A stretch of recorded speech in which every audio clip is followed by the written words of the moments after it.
근데 핵심은 없죠. 당연히 그리스도 없고 복음 없고 그러다 보니까 그가 알고 있는 그 많은 성경 지식이 본인을 얽어매서 어떤 때는 또 그 이렇게 영적 문제로 오고 또 어떤 때는 이상한 소리가 들릴 때도 있고 조현병은 아닌데 좀 그런 영적인 부분에 오히려 많이 알고 있는 성경 지식을 통해서 그분은 어려움을 겪고 있더라고요. 그래서 제가 몇 번 만남을 통해서 정말 그 끝이 없는 그 대화를 몇 번 하면서 이분한테 어떤 식으로 도와드려야 될까 생각을 하다가 좀 이렇게 저랑 얘기를 하면서 저를 이렇게 좀 많이 따르는 편이에요. 그래서 제가 한 번은 조금 단호하게 성경 구절을 한번 써보는 게 어떻겠냐고 제안을 했더니 어떤 성경 구절을 써야 되냐고. 그래서 제가 창세기 3장 15절을 10번만 써가지고 다음에 만날 때 한번 같이 만나자 이렇게 말했어요. 근데 그 다음에 왔을 때 그 창세기 3장 15절 안 써오셨어요. 왜 그러냐면 자기가 알고 있는 그 성경 구절이랑 너무 틀린 걸 발견했대요. 근데 뭐가 틀리냐고 했더니 여자의 후손도 그렇고 자기는 이걸 모르겠대요. 그래서 못 썼다고 하더라고요. 그래서 알려고 하지 말고 써보라고. 그래서 또 만났는데 그거를 이제 써갖고 오셨어요. 최근에 만났는데 그거를 10번을 써갖고 오셨는데 그리고 나서 제가 이제 다시 구원의 길과 이제 그리스도 창세기 3장 15절의 깊은 의미를 설명을 했어요. 그랬더니 그분이 여자의 후손이라는 게 육신적인 그런 어떤 그걸로 알고 계셨다고 하더라고요. 그래서 예수 그리스도였고 성경의 전체가 그분을 말씀하시는 거고 이 복음 구절을 우리가 알고 쓰고 있다는 것만으로도 굉장히 많은 영적 문제가 치유된다. 이렇게 설명을 했더니 그럼 계속 이걸 써보겠다고 하시더라고요. 그래서 저는 그냥 창세기 3장 15절을 말했고 도와줄 수 있는 방법이 그거밖에 없다는 거를 많은 캠프를 통해서 배웠거든요. 그래서 또 그분을 다음 주에도 또 만나기로 했는데 이제 저희가 그 금요일 날 지교회 캠프를 하고 있는데 금요일 날 만나서 이렇게 현장을 한번 같이 가보자. 어떻게 전도를 하는지 한번 보여주고도 싶고 유성지교회 메시지에서도 새 가족을 데리고 현장을 가면 많은 일들이 일어난다. 어떤 역사보다도 그 새 가족을 치유할 수 있는 일이 일어난다. 그래서 제가 이제 그 언약을 잡고 그분과 함께 하려고 하는데 금요일 날 항상 빗나가요, 그분이. 그래서 목요일 날 오시고 그 다음 날 오시고 이렇게.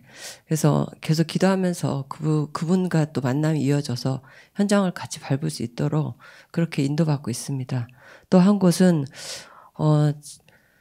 저희 그 베고노스에 이제 그 하우스였다가 건물을 짓게 되면서 거기에 그 아드님이신데 건물 전체를 짓고 주관했던 아드님인데 저희가 이제 복음을 전했고 영접하고 교회에 이제 나오라고 권유를 드렸어요. 저희 이제 교회에 집사님하고 연결이 돼 남편이시거든요. 근데 사고로 돌아가셨어요. 근데 이제 이제 가정을 놓고 제가 기도하고 있어요. 근데 이제 엄마는 만나서 그 아들의 죽음 때문에 슬퍼하고 계신 중에 계속 만남을 놓고 기도하다가 엄마는 그 어머니를 만나게 됐거든요. 그리고 그 아들이 복음 받은 그 시간과 복음 받은 순간 그리고 지금 천국에 있는 것 이런 거 설명을 했더니 그분이 굉장히 어렵고 힘든 슬픔 가운데서 이렇게 또 헤쳐나올 힘을 얻으시더라고요. 그리고 지금 저희 교회는 안 나오시지만 영접하고 지금 지인 따라서 이제 그 세중앙교회를 다니고 계셔요. 그래서 너무 감사하고 또 그 따님도 이제 그 건물에서 이제 또 여러 가지 이렇게 카페랑 뭐 이렇게 복합 공간이거든요. 그래서 운영을 하고 계시는데 그 따님하고 그 아버지를 놓고 기도하고 있었어요. 근데 이번에 캠프를 시작을 하면서 이번 지교회 캠프 때 그 현장을 한번 가봤어요. 그때 마침 따님이 계시더라고요. 그래서 그 엄마의 상황이랑 이런 걸 저한테 다 말씀해 주시면서 세례도 받고 되게 감사하다고 그리고 이제 본인에 대해서 이제 여쭤봤더니 그 오빠 사고 당한 오빠 그 영접할 때 옆에 있어서 영접을 했는데 그 확신을 물어봤어요. 그랬더니 그 이미 이제 그분하고 대화를 통해서 삶과 죽음 인생의 생사화복의 주관자가 누군지 그리고 그 오빠의 죽음에 대한 깊은 의미를 알고 있기 때문에 이미 이렇게 구원의 확신이 있더라고요. 그래서 그분이 저한테 이제 부탁하는 말씀은 아버지를 만나 달라고. 그래서 제가 안 그래도 그 아버지 이름을 놓고 기도하고 있고 또 기도 제목에도 이름을 놓고 올려서 중보 기도도 하고 있다고 이렇게 말씀을 드렸어요. 아버지를 꼭 만나서 이 복음을 진짜 아버지가 그 어두운 그 아들의 죽음에서 헤쳐나올 수 있도록 이거밖에 없다는 거를 엄마를 통해서 봤기 때문에 그래서 그 꼭 전해달라고. 그래서 저는 이제 앞으로 제 그 밟는 현장에 그런 일들을 보면서 또 그분 아버지를 놓고 기도하면서 현장을 또 밟고 또 이 캠프가 있는 거를 통해서 마음을 담고 기도하면서 현장을 나올 수 있는 힘을 주신 하나님께 감사드립니다. 이상입니다.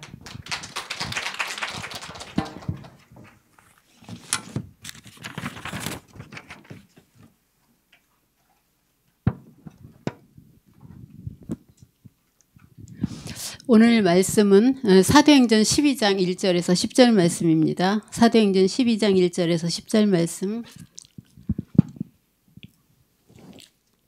제가 1절을 먼저 읽도록 하겠습니다. 그때 헤롯 왕이 손을 들어 교회 중에서 몇 사람을 해하려 하여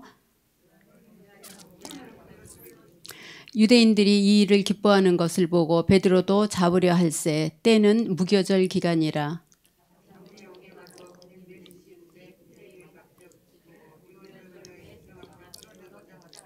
이에 베드로는 옥에 갇혔고 교회는 그를 위하여 간절히 하나님께 기도하더라.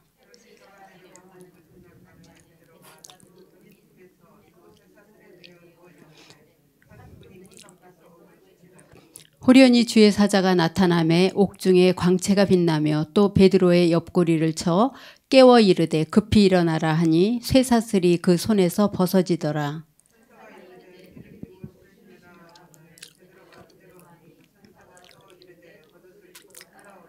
두 절 같이 읽겠습니다. 베드로가 나와서 따라갈새 천사가 하는 것이 생시인 줄 알지 못하고 환상을 보는가 하니라. 이에 첫째와 둘째 파수를 지나 시내로 통한 쇠문에 이르니 문이 저절로 열리는지라. 나와서 한 거리를 지나매 천사가 곧 떠나더라. 오늘 떠나더라. 10절까지입니다. 오늘은 사단의 전략을 꺾는 기도입니다.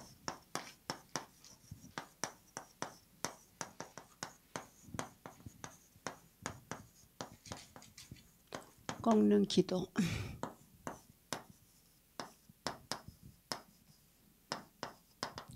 사도행전 12장 1절에서 10절 말씀입니다. 지금 일어나는 모든 사건은 어디서 시작된 거냐 하면 창세기 3장에서 시작된 사건입니다. 그래서 우리는 제목대로 사단의 전략을 꺾는 기도를 반드시 해야 됩니다. 사무엘상 16장 15절에서 23절에 보면은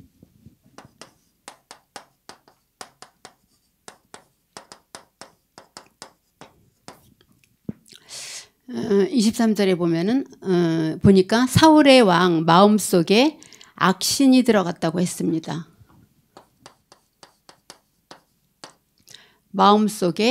사울의 왕 마음속에 악신이 들어갔다고 했어요. 그래서 여호와의 영이 사울에게서 떠나고 여호와께서 부리는 악령이 그를 번뇌하게 하니라 그렇게 말씀을 하셨어요.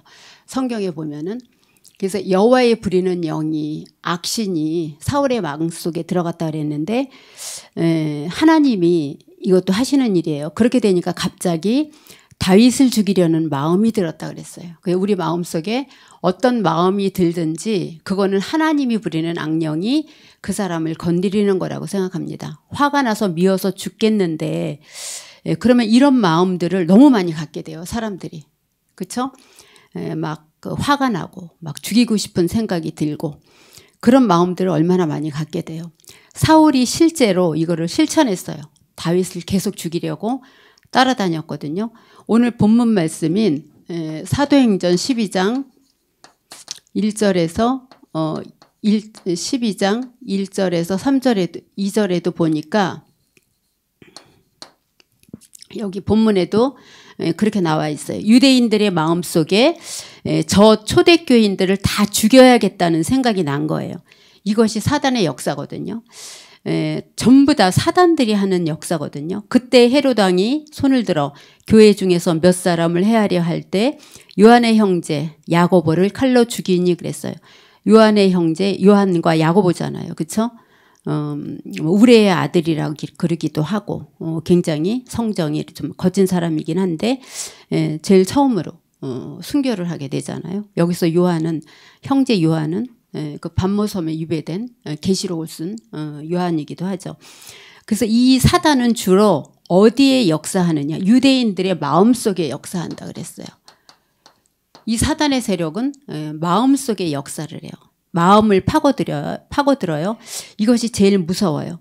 마음을 파고드니까 마음을 파고드니까 이 마음에 파고든 것이 계속 생각이 나게 되거든요. 마음속에 파고드는데 이게 제일 무서운데 마음속에 파고드니까 생각이 달라져요. 생각은 안 그런데 또 마음이 달라지기도 하고. 예를 들어서 도둑질을 몰래 하는 이유가 떳떳하지 않은 거기 때문에 몰래 하는 거거든요. 옳지 않으니까 숨어서 하거든요. 근데 왜 도둑질을 하냐? 나쁜 짓을 하고. 마음에 자꾸 그런 생각이 들어요. 하고 싶지 않은데 그러면 없어서 하냐? 배고파서 하냐? 아니에요. 배불러도 계속 이렇게 하고 싶은 생각이 든대요. 그래서 가장 중요한 것은 뭐냐면 잠언서 16장 32절에도 보면은 네 마음을 지키는 것이 더 중요하다 그렇게 얘기를 했어요. 잠언서 16장 32절에도 보면은 그러니까 우리의 마음과 생각을 지켜달라 그러잖아요. 네 마음을 지키는 것이 더 중요하다. 시편 119편 10절에서 12절에도 보면은 10절에서 12절에도 보면은 주께 범죄 안 하려고 주의 말씀을 내 마음에 두었다 그랬거든요. 범죄하지 않기 위해서는 말씀을 내 마음에 두어야 되는데 말씀을 내 마음에 두지 않으면은 자꾸 마음에 다른 생각들이 들어가게 돼요. 이 생각 저 생각. 그렇죠? 그래서 빌립보서 4장 7절에도 그래서 우리가 어떻게 기도해요? 내 마음과 생각을 지켜달라고 기도하잖아요. 7절에도 보면은 내 마음과 생각을 지켜달라 그러거든요. 내 생각 속에 있는 것이 마음으로 내려가고 내 마음 속에 있는 것이 자꾸 하고 싶은 생각을 들게 만들거든요. 내 마음과 생각을 누가 지켜줘야 돼요? 하나님이 지켜주셔야 됩니다. 이 사단이 우리의 어디로 파고들어요? 우리의 영혼 속으로 파고들어요. 우리의 영혼 속으로 사탄이 파고들게 되거든요. 그러니까 선악과도 먹게 만들고 그래요. 아무런 잘못이 없는데 어느 날 아기를 낳으니까 좀 이상한 아이가 낳았단 말이에요. 요한복음 9장에도 보면은 제자들이 물어봐요. 이 아이가 소경이 된 것이 누구의 죄입니까? 아이의 죄입니까? 부모의 죄입니까? 물어봐요. 그랬더니 예수님이 뭐라 그래요? 아니다. 아이의 죄도 아니고 부모의 죄도 아니고 하나님이 계획하신 뜻이 있다고 얘기를 하거든요. 이 가정에 일어나는 것은 오래된 가문의 문제예요. 가문의 문제. 그래서 우리 조상들이 무엇을 했느냐가 굉장히 중요해요. 그래서 우리는 계속 우리 조상들이 빌었던 것들을 자꾸 꺾어달라고 기도를 해야 돼요. 자꾸 우리 가문의 역사는 흑암의 세력이 꺾어지게 해달라고 기도해야 돼요. 이거는 어디의 문제예요? 가문의 문제예요. 계속 태어나는 사람마다 저주 속에 태어나다 보면은 그렇죠? 뿐만 아니라 집안에 갑자기 별일도 없는데 벼랑간에 자꾸 큰 사고들이 일어나게 돼요. 우환질고가 떠나지도 않고 집안의 저주, 내 잘못이 아닌데 이런 일들이 계속 일어나거든요. 이게 결국은 어디로 파고들게 돼요? 우리의 육신 속으로 파고들게 돼요. 어제 복음 우리가 들었잖아요. 강단에서 6가지 불신자 상태 속에서도 계속 그러잖아요. 아까 우리 유진 권사님 포럼했듯이 사람들은 창세기 3장 15절의 여인의 후손을 육신의 문제라고 생각을 해요. 그러니까 육신의 문제라고 해서 처음에는 계속 쓰라 그러거든요. 근데 좀 생각들이 있는 사람들은 이걸 못 써요. 왜냐하면 궁금하거든요. 그러니까 믿어지지 않으니까 못 써요. 창세기 3장 15절에 저도 처음에 너무 모르고 이렇게 신학을 하고 교육자 생활을 시작하는데 뭐 일반 교회에서 이렇게 신학교를 이렇게 여기 전도신학원도 다니고 그랬으니까 근데 정말 제일 많이 모르는 게 뭐냐면 저도 이해가 안 되어지는 게 창세기 3장 15절이었어요. 근데 교육자를 하려니까 제가 모르면 도저히 안 되겠어요. 저는 얼마나 파고들었는지 몰라요. 모르면은 굉장히 켜놓고 공부를 하고 막 이것저것 다 뒤져보고 교육자들한테 다 물어보고 다녔어요. 이 목사님들한테마다 굉장히 막 물어보고 다녔어요. 이게 창피한 게 어디 있어요? 그런 거 없어요, 저는요. 그러니까 전도사님들한테도 물어보고 안전도사한테도 물어보고 이게 맞아? 막 그러기도 하고. 제가 근데 자존심이 후배들한테는 안 물어봤어요. 후배들한테 안 물어봐주더라고요. 몰라도 제가 문전도사한테 안 물어봐요, 지금도요. 나보다 까만 후배인데 제가 이거 어떻게 그러고 물어보면 되겠어요. 근데 주로 이제 그 목사님들한테 여쭤보고 전도사님들 중에서는 이제 저랑 같은 연배인 암전도사한테 이렇게 물어보기도 하고 그랬는데 제가 일단 이해가 되어지지 않으면 사역을 못 하겠더라고요. 그리고 그거 질문할까 봐 무섭고. 그래서 제가 지금도 이제 지역에서 지도를 하면서 제가 옛날에 이해되어지지 않았던 부분들을 제가 전부 이렇게 해줘요. 근데 그분이 잘할 수도 있는데 해드리는 이유가 뭐냐면 몰라도 못 물어봐요, 사람들이요. 그래서 저는 창피한지 모르고 물어봤어요. 모르면 물어봐야 되잖아요. 뭐 신학자들도 모르는 게 많은데. 그래서 아까 권사님이 창세기 3장 15절 딱 말씀을 하실 때 제가 이제 그거를 우리 지역의 그 전도자들한테 다 이렇게 줬거든요. 창세기 3장 15절을 간단하게 풀어서 이 여자 저 여자 그 여자가 나오는데 이 여자 저 여자 그 여자는 뭐예요? 하도 제가 질문을 많이 들었어요. 불신자들한테. 여자가 많이 나와요. 창세기 3장 15절에 몇 여자가 나오냐? 이때 세 여자가 나오는데 그 여자 그 여자는 그러니까 누구냐? 그래서 제가 이제 그때도 막 고민을 하면서 어떤 분하고 이렇게 계속 대화를 하면서 정리를 해놓은 게 있거든요. 그걸 제가 이제 지역에다 이렇게 얘기를 해줬는데 아까 이효진 권사님 프로그램 하시는데 그래 전도학교 팀에도 모르시는 분들이 얼마나 많을까. 근데도 자존심 때문에 못 물어보시는 분들이 있겠다 싶어서 전도학교 이끌어 가시는 문혜경 장로님한테 제가 보냈어요. 카톡에 가 있을 거예요. 그 전도학교 참여하시는 분들한테 전달해주면 창세기 3장 15절에 그 여자가 누구고 이 여자가 누구고 저 여자는 누군지 다 나와 있습니다. 그래서 그거를 계속해서 여러분들이 보셔야 돼요. 왜냐하면 이 메시지는 창세기 3장 15절은 영적인 메시지이기 때문에 여러분들이 공부를 하려고 해도 그게 이해가 안 되어져요. 정말 사실적으로 믿고 여자의 후손 그리스도가 누구구나라는 것이 믿어지고 이해가 되어질 때 그 메시지가 내 마음속에 들어오는 거예요. 아무리 가르쳐드려도 여러분들 그거 외워지지 않아요. 영적인 메시지는 외워지지가 않더라고요. 내가 영적으로 완전히 이해되어지지 않으면 그 메시지가 내 것이 되어지지 않거든요. 그래서 이따가 올려드리면은 사역하는데 좀 도움이 되실 겁니다. 그래서 결국에는 뭐냐 하면 이것이 육신적으로 파고들어서 그렇게 돼요. 그러니까 계속 창세기 3장 15절을 써보세요 하는 메시지를 하게 되거든요. 질병 가운데 빠지게 되고 마약 가운데 빠지게 되고 그렇죠? 사단이 그렇게 빠뜨려요. 그러니까 결국은 이것은 사단이 하는 거거든요. 그래서 어떻게 해야 돼요? 확실한 결론을 가져야 돼요. 확실한 결론이 없으면은 우리는 또 실패하게 돼요. 실패. 결론이 없으면 실패하게 돼요. 우리 삶 속에 얼마나 많은 문제들이 일어나요. 얘기 못하지만 기도하고 있는 부분들 있잖아요. 그것이 조금 전에 말씀드렸듯이 창세기 3장 15절에 여자의 후손이 뱀의 머리를 상하게 할 것이 완전히 이거는 영적인 메시지거든요. 예수님 하나님이 처음부터 우리에게 인간에게 약속을 하셨어요.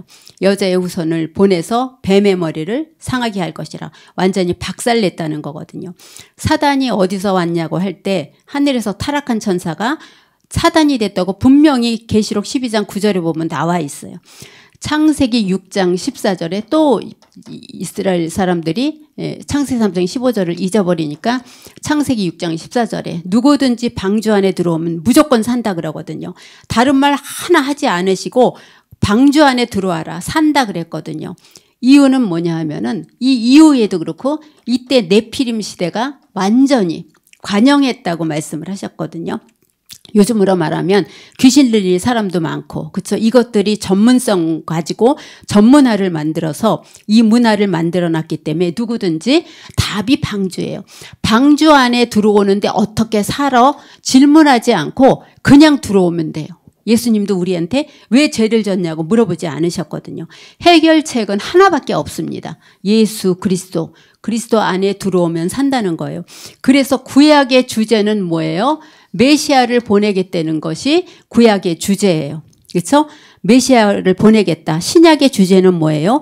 해결할 수 없는 자가 무슨 문제든지 해결할 수 없는 것을 해결하는 자가 오셨는데 그것이 신약의 주제예요. 그리스도가 그분이 우리에게 오셨다는 거예요. 신약의 주제입니다. 그리스도가 오셨다는 것이. 근데 이거는 서론에 불과해요. 사단의 목표는 하나님을 못 믿게 하는 거예요. 특히 하나님의 일을 방해하고 교회를 공격하고 교회를 자꾸 없애려고 하거든요. 그러니까 교회들이 자꾸 없어지는 거예요. 그래서 우리는 본격적인 사단과의 싸움 속에 들어가야 됩니다. 그래서 어떻게 사단의 전략을 이겼냐, 전략이 있습니다. 초대교인들이 어떤 전략을 가지고 사단의 전략을 꺾었는지가 나와 있습니다. 그래서 사도행전 12장 오늘 3절에 보면은 요한의 12장 3절에 보면 뭐라 그랬어요? 유대인들이 이 일을 기뻐하는 것을 보고 다시 말해서 좋아하니까 거기에 맞추려고 베드로도 잡으려 할 때 때는 무교절 기간이라 그렇게 얘기를 했어요. 그렇죠? 이거 보면은 유대인이 기뻐하는 것을 보고 그렇게 얘기를 했거든요. 창세기 사도행전 12장 5절에 보면은 뭐라고 나와 있냐면은 이에 베드로를 옥에 갇혔을 때 교회는 간절히 기도했다 그랬거든요. 그러니까 사단의 전략은 뭐냐 하면은 이들을 흩어놓기 위한 것이 사단의 전략이었거든요. 근데 이 사람들이 모여서 간절히 기도했다 그랬어요. 이때 교인들이 힘이 빠지지 않고 절대 속지 않았다 그랬어요. 속지 않는 기독교인입니다. 속지 않는 기독교인. 그렇죠? 이때는 이랬어요. 절대로 속지 않았어요. 그러니까 사단의 전략이 흩어버리는 거예요. 완전히 흩어져서 모이지 못하게 하는 거예요. 흩어져서 모이지 못하게 하는 것이 사단의 전략이었는데 오히려 이들은 이때 더 하나가 됐다고 얘기를 했거든요. 성도들이 이미 다 끝났는데 자꾸 속아요. 그러니까 흩어질 줄 알았는데 모여서 간절히 기도해요. 그래서 우리가 속지만 않으면 됩니다. 이미 끝났습니다. 주일날 새벽 예배 때 목사님이 그렇게 얘기를 하셨어요. 하나님께 맡겨라 그렇게 말씀을 하셨어요. 근데 우리가 잘 하나님께 안 맡겨지잖아요. 염려하게 되고 근심하게 되고. 그래서 맡겨야 되는 이유는 뭐냐? 우리에게 자녀 되는 권세를 주셨어요. 우리는 다 끝난 거예요. 그러니까 속지만 않으면 된다는 거예요. 근데 순간순간 자꾸 속거든요. 근데 하나님의 자녀 되는 권세를 주셨어요. 마태복음 28장 16절에서 20절에도 보면은 예수님께서 부활 후에 말씀하셨어요. 하늘과 땅의 모든 권세를 우리에게 주셨다고 말씀을 하셨어요. 마태복음 16장 28장 16절에서 20절에 보면은 속지 말아야 될 이유가 여기 있습니다. 그러면서 사도행전 1장 3절에서 8절에 사도행전 1장 3절에서 8절에 보면은 우리가 가는 곳마다 하나님이 하나님의 나라를 세우게 하신다고 말씀을 하셨어요. 그러면서 성령 충만할 때 우리가 증인된다고 말씀을 하셨거든요. 결론은 뭐냐 하면은 흩어지는 게 사단의 전략이라면은 흩어지지 않는 것이 성령의 역사인 거예요. 그러니까 사탄이 이걸 모른 거예요. 그러니까 초대교회 사람들이 승리를 한 거잖아요. 그렇죠? 이들을 흩트는 게 바리새인들의 목표였는데, 그러니까 사탄이 초대교회 교인들이 벌벌 떨기를 원했는데 절대로 초대교회 교인들이 두려워하지 않았어요. 두려움이 전혀 없었어요. 여기서 싸워서 이긴 거거든요. 그래서 우리가 순간순간 무너질 수는 있어요. 우리 가족에게 일어나는 일, 가문에 일어나는 일, 자녀들에게 일어나는 일, 그거 다 어떻게 표현을 하겠어요. 그렇죠? 지난번에도 언제 한번 말씀을 드렸는데 어떤 사람이 재혼을 했단 말이에요. 근데 아이 하나 있는 집에 처녀의 몸으로 시집가서 여기서 자기가 아이를 하나를 낳았어요. 이 엄마가. 그러니까 개모라 소리 안 들으려고, 못된 개모라 소리 안 들으려고 자기가 낳은 아이는 여기다 떨어뜨려 놓고 이 먼저 부인이 난 아이를 하나 낳고 죽었는데 이 아이를 끼고 잔 거예요. 날마다 밤마다 젖을 이 아이한테 물리고 잤다는 거예요. 왜냐하면 마음은 이 엄마가 마음은 여기 와 있는데 사람들이 계모가 들어와서 똑같은 이제 아이가 비슷하니까 얘도 젖을 먹었으니까 근데 그 소리 안 들으려고 최선을 다해서 이 아이를 키운 거예요. 잘 때도 이렇게 끌어안고 자고, 젖준 사람은 밤에도 끌어안고 자더라고요. 그래갖고 항상 그랬는데 그 어떤 사람이 지나가다가 그 말을 하더래요. 이 집의 기운은 다 이 엄마한테서 이 아이한테 간다 그래서 사람들이 그랬대요. 그럴 리가 없다. 항상 끼고 도는 것은 전처의 애를 끼고 돌았지 절대로 자기가 낳은 아이는 버려두더라. 그랬더니 그 사람이 그렇게 얘기를 하더래요. 아니다. 내가 잘 때 이 가정의 모습을 보니까 이 엄마의 기가 전부 이 아이를 건너서 자기가 낳은 아이한테 가더라 그렇게 얘기를 하더라는 거예요.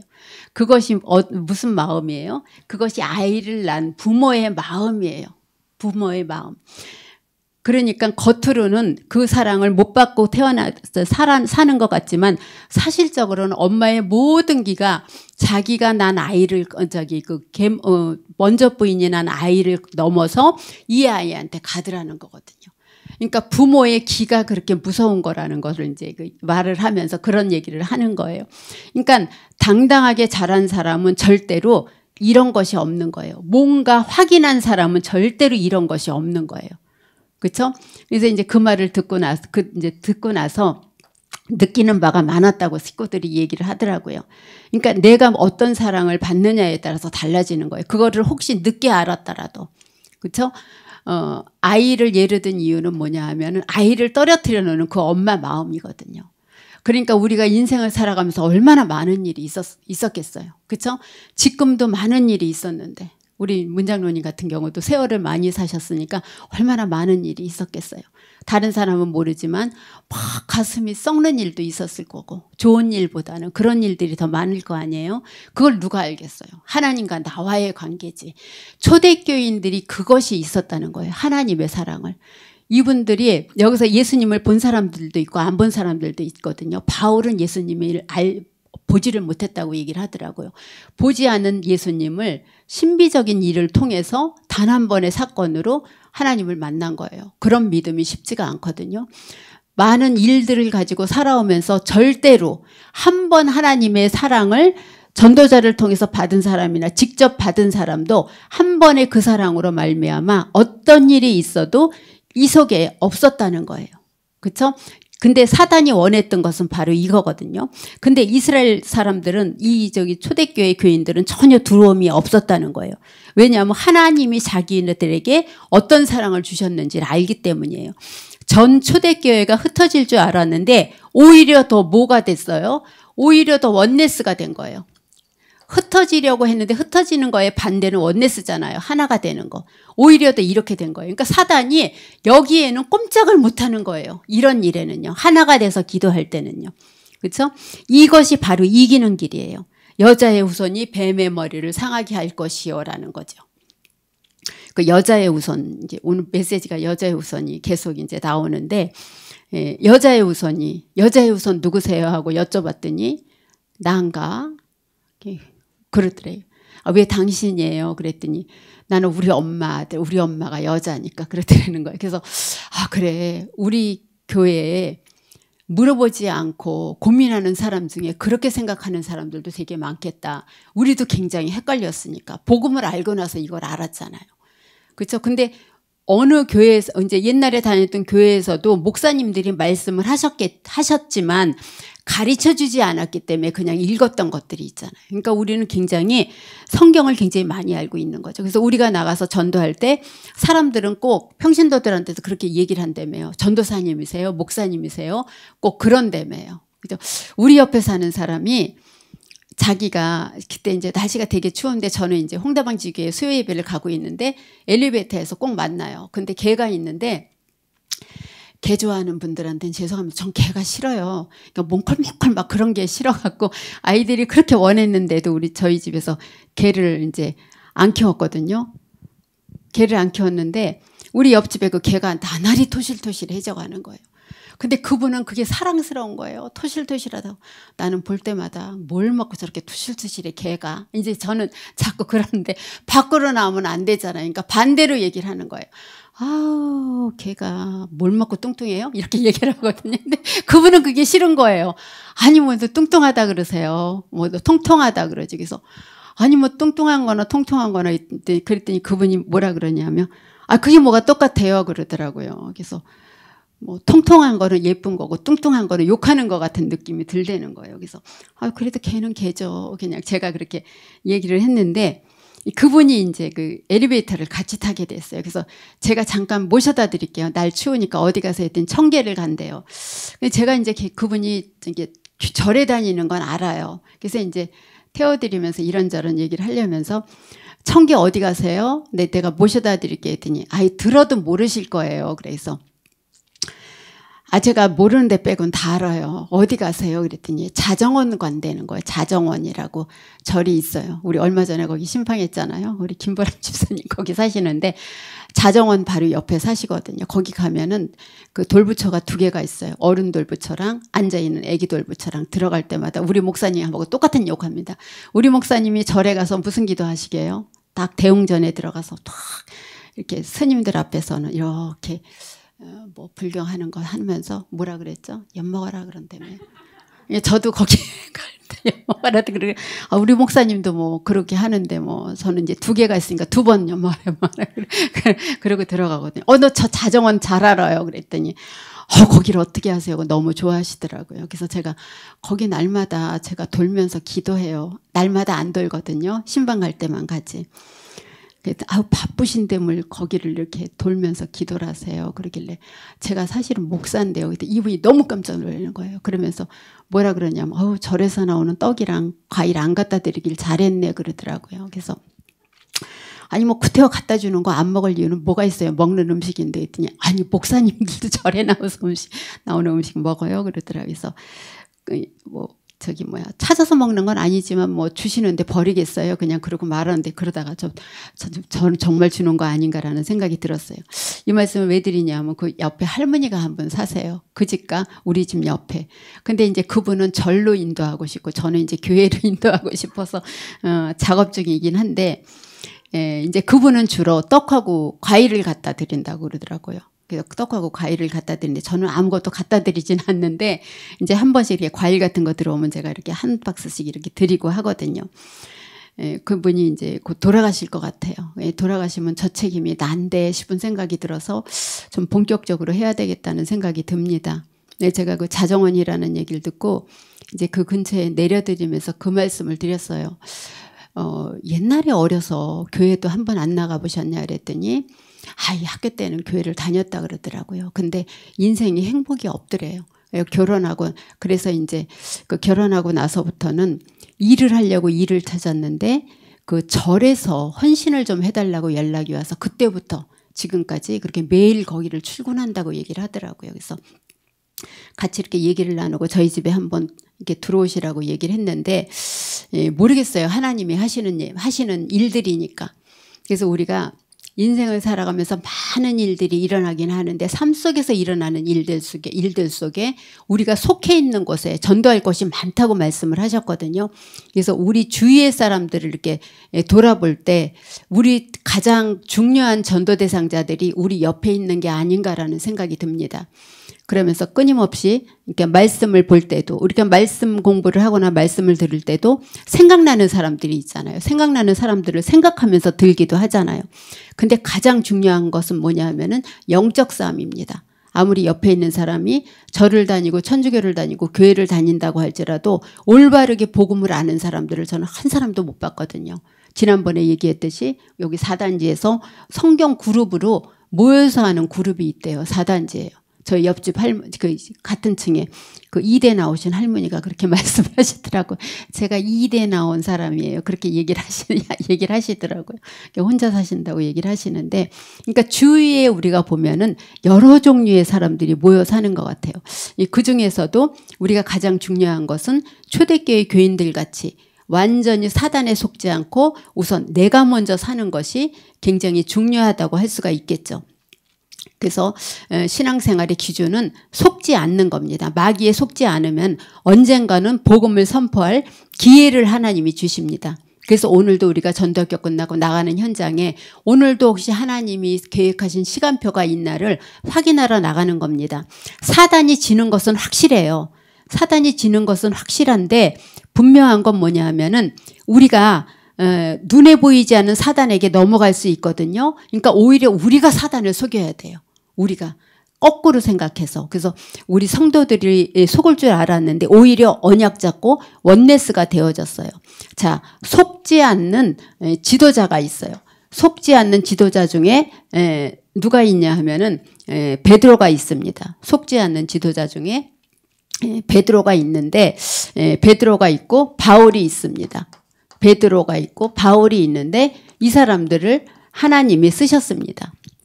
베드로의 모습은 어때요? 내일이면 죽어요. 지금 창세기 12장에 보면은. 근데 베드로는 자고 있어요. 옛날의 베드로가 아니에요. 그 소녀 앞에서 예수님 세워놓고 나 예수님 모른다고 부인했던 그런 베드로가 아니에요. 사도행전 12장 6절에 보면은 거기 뭐라고 나와 있어요? 헤롯이 잡아내려는 그 전날 밤에 베드로가 군인들 틈에서 쇠사슬에 묶여서 누워 잤다 그랬거든요. 옛날에 베드로가 아니죠. 자고 있는 베드로입니다. 그렇죠? 걱정하지 않고 자고 있어요. 누워서 자는데 그렇게 써 있거든요. 그래서 옛날에 베드로하고는 전혀 달라요. 바울 같은 경우는 어땠어요? 바울 같은 경우도 두려움이 전혀 없는 전도자였습니다. 예수님 믿는 사람 죽이러 다니던 바울이었는데 사도행전 19장 5절 이후로 완전히 바뀌었습니다. 사도행전 9장 15절 이후로 완전히 바울이 바뀌었습니다. 그래서 너는 이방인과 임금들과 이스라엘 자손들에게 전하기 위하여 택한 나의 그릇이라 그랬어요. 이스라엘 사람들, 예루살렘 사람들만 구하는 것이 아니라 이방인과, 그쵸? 여기 다 얘기가 나왔어요. 베드로한테는 그런 미션을 안 줬거든요. 베드로한테도 주긴 줬어요. 사도행전 1장 8절에 예루살렘과 땅끝까지, 사마리아와 땅끝까지 이르러 증인이 되라고 얘기를 했는데 베드로는 이거를 놓쳤어요. 근데 바울에게, 그래서 안 되니까 하나님이 바울에게 이 미션을 주셨어요. 이방인들과 임금들과, 그죠? 이스라엘 자손들에게 전하기 위하여 택한 나의 그릇이라고 얘기를 했어요. 이걸 누구한테 메시지를 했어요? 아나니아에게 메시지를 했어요. 아나니아가 주님 이 사람은 아닙니다 그랬거든요. 그랬더니 아나니아가 뭐라 그래요? 이 사람은 내가 택한 나의 그릇이다. 이방인들에게 보내기 위해서, 임금들에게 보내기 위해서. 그렇죠? 이방인들에게 보내고 임금들, 엘리트들에게 보내고 또 이스라엘 자손 중에서 낙심자들, 그렇죠? 흩어져 사는 사람들에게 보내기 위하여 택한 나의 그릇이다 그랬어요. 그러면서 사도행전 19장 21절에 뭐라 그랬어요? 19장 21절에 가장 힘들 때 뭐라 그래요? 로마도 보아야 하리라. 언약 가진 지도자들에게 많은 일들이 일어나거든요. 로마도 보아야 하리라. 27장 14절에 27장 14절에도 보면 뭐라 그래요? 네가 가이사 앞에 서야 하리라. 이런 사실을 알고 있기 때문에 절대로 바울은 흔들리지 않았습니다. 딱 한 가지가 있으면 흔들리지 않잖아요. 그것 때문에. 그렇죠? 확실하게 소명을 받으면은 해야 될까 말아야 될까 해서 절대로 흔들리지 않습니다. 교육자들도 보면은 하나님께 직접 부르심의 소명을 받은 사람들은 힘들어도 끝까지 가요. 근데 직접 받지 않고 해야 될까 말아야 될까 할 때 딱 임명받고 교육자를 시작하는 사람들은 반드시 중간에 그만둬요. 그래서 한 번은 안타까워서 제가 그 전도사님을 물어봤어요. 불러서 하나님께 받은 소명 있어 없어? 말씀으로나 기도 중에 그랬더니 없어요. 그럼 왜 교육자 됐어? 그랬더니 그냥 임명이 됐다는 거예요. ETS 나왔는데 임명이 돼서 그냥 그 임명이 되는 바람에 가족들이 알게 돼요. 그래서 어쩔 수 없이 했다는 거예요. 그런 전도사님 2분 그만뒀어요. 그럼 그만둬야 되겠다. 그냥 제가 그렇게 얘기를 했거든요. 그래서 그분들을 그만뒀거든요. 하나님께 분명한 부르심을 받지, 말씀을 통해 부르심을 받지 않은 사람들은 하다가 힘들면 도망가요. 마가 요한처럼.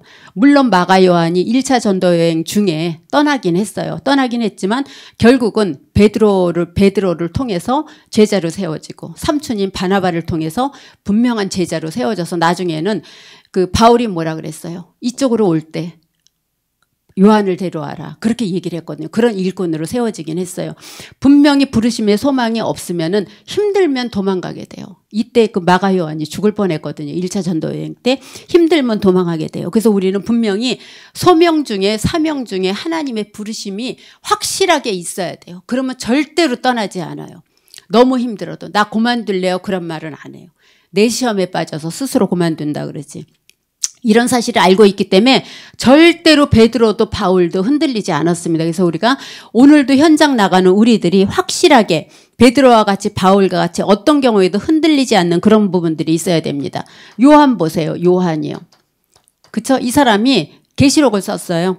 계시록 보세요. 계시록 보면은 반모섬에서 유배 중에 하나님의 환상을 보게 되잖아요. 절대로 흔들리지 않았습니다. 이것이 뭐예요? 바로 복음 안에서 엄청난 전도자들의 배경이 되어지는 겁니다. 우리의 배경은 어디예요? 하늘나라입니다. 하늘나라. 우리의 배경이 하늘나라예요. 이 땅에서는 잠깐이에요. 우리의 배경이 하늘나라예요. 그렇죠? 사도행전 12장 7절에도 보면은 주의 사자가 나타나서 호련히 주의 사자가 나타나서 그렇게 썼습니다. 12장 7절에. 우리의 배경이 바로 이런 배경이에요. 호련히 주의 사자가 나타나서 그래요. 옥중에 강채가 빛나며 베드로의 옆구리를 쳐서 깨워 이르되 쇠사슬이 그의 손에서 벗어지더라. 어떤 재앙이 와도 두려워하지 않았어요. 이때 잠자고 있었다 그랬거든요. 히브리서 1장 14절에 보면 우리는 어떤 배경이에요? 나를 돕는 천사가 있다는 거예요. 나를 돕는 천사가 나를 따라다닙니다. 오늘도 우리가 가는 현장에 나를 따라다니는 천사가 있는 거예요. 히브리서 12장 22절. 히브리서 12장 22절. 그래도 보면은 하늘에 예루살렘 예수 그리스도와 또 천만 천사와 그렇게 말씀을 하셨어요. 그래서 하늘 보좌 우편에 예수님이 계시고 천만 천사가 계신다 그랬어요. 사단의 숫자보다 훨씬 더 많은 거예요.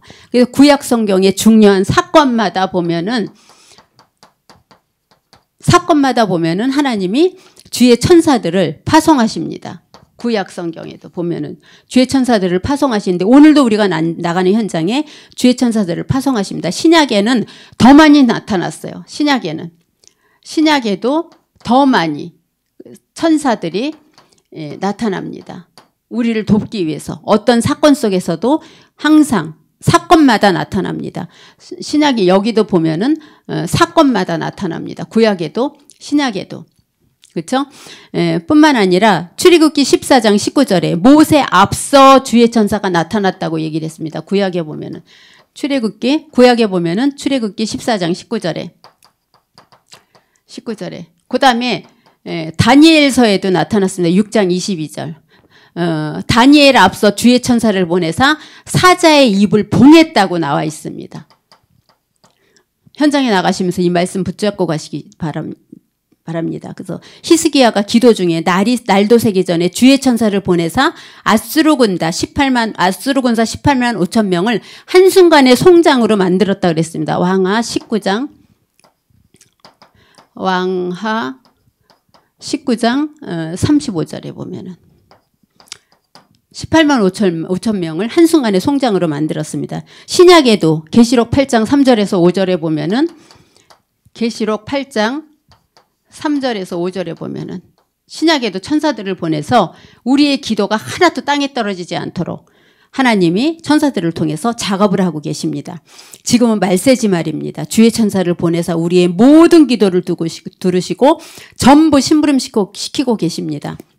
그래서 우리가 속지 않고 확실하게 믿으면 됩니다. 속지 않고 확실하게 믿으면 됩니다. 그래서 결론은 그냥 쓰지 않고 말씀을 하겠습니다. 그러면 이 사단을 어떻게 꺾냐 몇 가지 참고하시기 바랍니다. 예수 그리스도 이름으로 명령하고 직접 기도하면 됩니다. 써야 되겠네. 이 사단을 어떻게 꺾냐. 예수 그리스도 이름으로 명령하면 됩니다.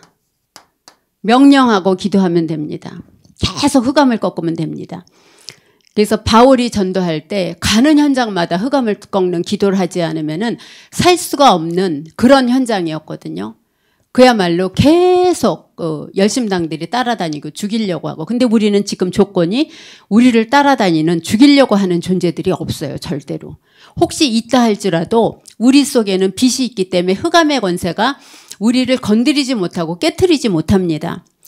그래서 직접 기도하면 역사하게 돼 있습니다. 직접 하면 됩니다. 저도 이제 자녀들한테, 손주들한테 기도할 때, 네 머리에 손 얹어 그렇게 얘기를 합니다. 그리고 자기 머리에 손 얹게 하고 제가 기도하거든요. 믿는 거는 걔네들 마음이고 그렇게 기도를 합니다.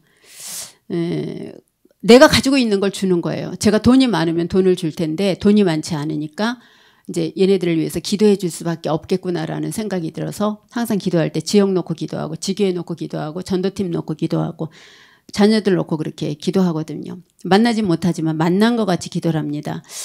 근데 직접 기도하면 역사가 일어나는데 또 와요.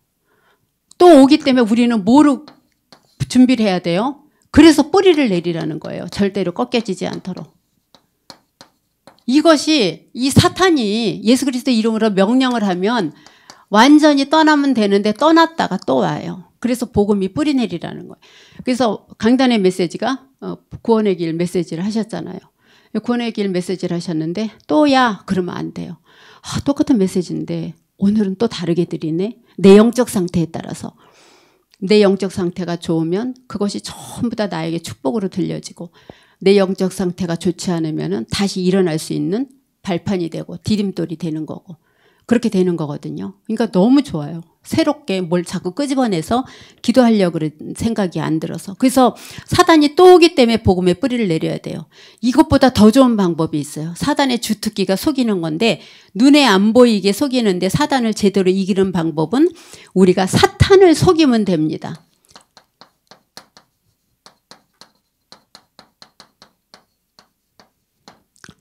사탄을 오히려 우리가 속이는 겁니다. 그래서 사탄 초대교회는 완전히 사단에게 속았어요. 이렇게 하면은 흩어질 줄 알았는데 절대로 안 흩어졌거든요.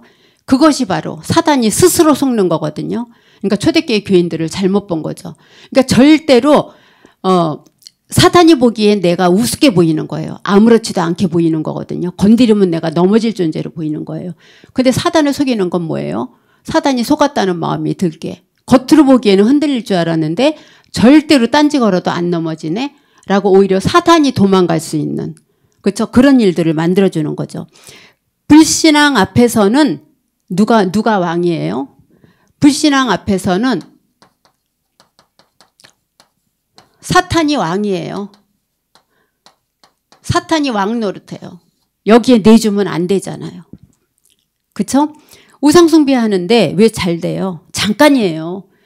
저 사람은 하나님을 안 믿는데 왜 잠깐? 저도 그 얘기 많이 들어요. 사업하는 사람들한테.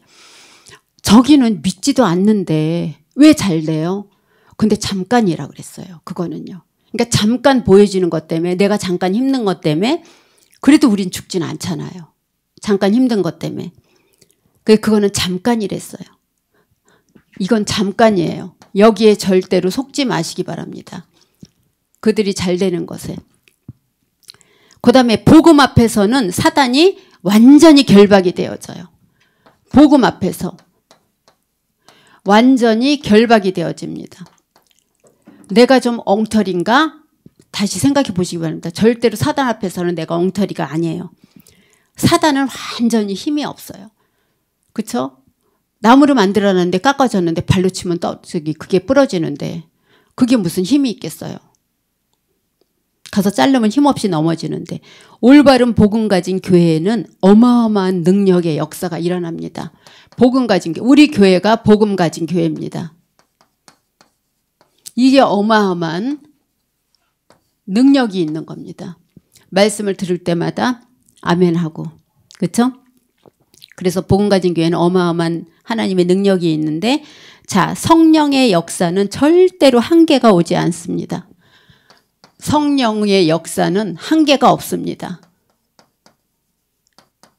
성령의 역사는 절대로 한계가 없고 천국 배경이 있기 때문에 하나님이 하늘 군대를 반드시 동원해 주십니다. 천국 배경. 우리는 오늘도 그냥 나가는 것이 아니라 천국 배경을 갖고 나가요.